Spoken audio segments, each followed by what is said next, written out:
Hey, everyone tuning in to Brandermill Local Radio. We've got a really busy week of community updates coming up, so let's get right to it. These are the Brandermill community updates for the week of March 3rd, 2025. Lots to cover this week. Get those calendars out because we've got meetings, elections, and even some construction to talk about. All right, so first up tonight's a big one. The Neighborhood Advocacy Council, or NAC, is meeting at 6:30 p.m. at the Harbour Pointe Clubhouse. Yeah, the NAC meeting. I know it might not sound like the most exciting way to spend your Monday night, but this one is important. Definitely important, because they'll be discussing the proposed amendments to our community governing documents. And, those documents are basically the rule book for everything here in Brandermill. That's right, like the Constitution for our community. And these amendments, they aren't about adding any new fees or anything. It's more about just clarifying and updating the existing rules. Yeah, it's kind of like spring cleaning for the community rule book. I like that, spring cleaning.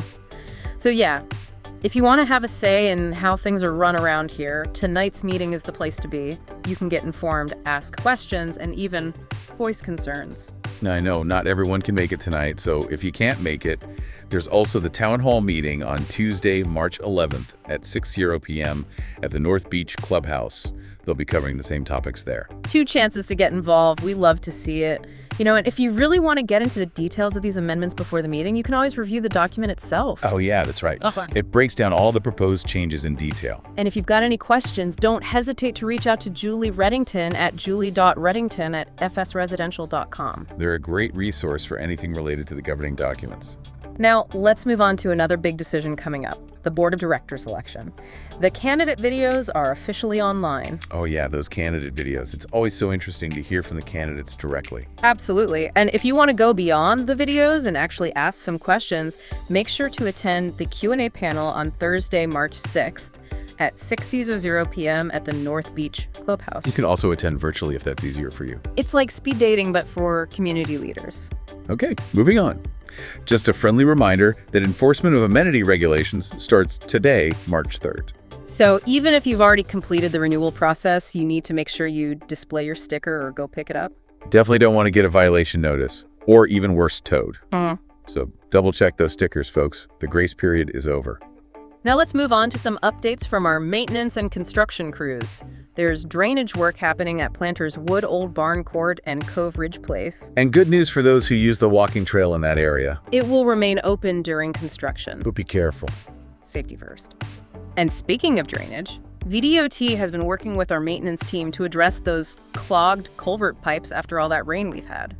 Yeah, those culverts are so important. They help manage stormwater runoff and prevent flooding. But when they get clogged up, they can cause real problems. If you happen to know of a specific pipe that needs attention, let us know. You can reach out to John Monervino at johnmonervino@fsresidential.com. Just be sure to include the address. Last but not least, a heads up for drivers. A large tree on Old Hundred Road right across from the Chapel Church is scheduled for removal by VDOT on March 11th.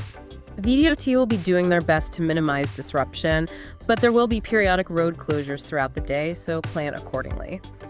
Maybe consider taking a different route that day. It's amazing how, something like removing a tree can cause such a disruption to everyone's day. It really shows how interconnected everything is here in Brandermill. Yeah, you're right. It is a good reminder to stay flexible and informed about what's happening around us. Speaking of staying informed, let's talk a little more about those Board of Directors elections. You mentioned those candidate videos before. Right. Those videos are a great first look at the candidates, but if you want to really get to know them, you should go to that Q&A panel. Oh yeah, the speed dating for community leaders. That's happening this Thursday, March 6th at 6:00 p.m. at the North Beach Clubhouse. That's right. And don't forget, there's a virtual option too. So if you can't make it in person, you can still join online. No excuses. It's so important to participate in these elections. The Board of Directors has a huge impact on the future of Brandermill. We want to make sure we have the right people in those positions. Exactly. They make decisions about everything, from the amenities to the budget to long-term planning. And speaking of decisions, don't forget about the enforcement of those amenity regulations starting today, March 3rd. Yeah, we talked about it earlier, but it's worth repeating. Even if you've already paid your fees and renewed your in, you still need to have that sticker displayed on your car. Yeah, the grace period is over.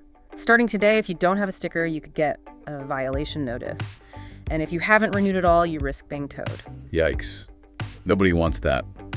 Make sure you double check those stickers, folks. It's a small thing that can save you a lot of trouble.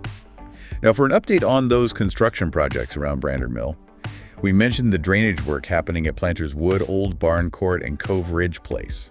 Yes, and for those of you who use the walking trail in that area, Yeah, the walking trail. it'll stay open during the construction. That's great. But just be careful as you're walking through there. Safety first. And remember, you mentioned that VDOT is working with our maintenance team to fix those clogged culvert pipes. That's right. All that rain we had really messed up some of those pipes. And, clogged culverts can cause flooding and other drainage issues. It's important to fix them quickly.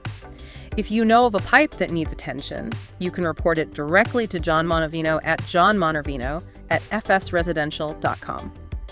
Just make sure to include the address of the pipe so they can find it. That's a great way for residents to help keep Brandermill running smoothly. Even something small like reporting a clogged pipe can make a difference.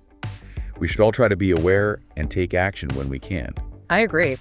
All those small actions add up to a big impact. And it goes back to what we were talking about earlier about getting involved, whether it's going to meetings, voting in elections, or reporting maintenance issues.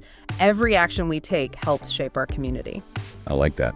It really shows that residents can take ownership and pride in their community. And speaking of taking ownership, let's talk about that big tree removal on Old Hundred Road that's scheduled for March 11th. Right across from the chapel church. It's a big job, and they'll have to close the road at times throughout the day. So if you use that road, often make sure to plan ahead and maybe find a different way to go that day. Good advice. It's amazing how much we've covered already. We've talked about updates to the governing documents, the board elections, and construction projects. There's always something going on in Brandermill. Yeah, that's what makes Brandermill so great. Always something going on. That's what makes it so fun to live here. It really is. It's the perfect mix of peaceful suburban life with that, strong community feel. And yeah, there's always something happening. It's amazing to me, though, how many different ways residents can get involved and make a difference here. Yeah, for sure. Like you can go to those NAC and town hall meetings to share your thoughts on the governing documents. Or take some time to watch those candidate videos and go to the Q&A to help choose good leaders for our community. Right, or even just, being aware of the amenity sticker enforcement and reporting those clogged culverts. It all adds up to make Brandermill a community that really listens to its residents and is always improving. That's so true. It's not just a place to live. It's a place to belong and contribute to. I like that. So as we wrap up here for the week, don't forget to check out the community website and social media for all the latest updates and information. Yeah, stay informed, get involved, and help shape the future of Brandermill. Because at the end of the day, it's all of our actions that determine what kind of community we want to live in. Well said. Thanks for tuning in to Brandermill Local Radio, everyone. Until next time.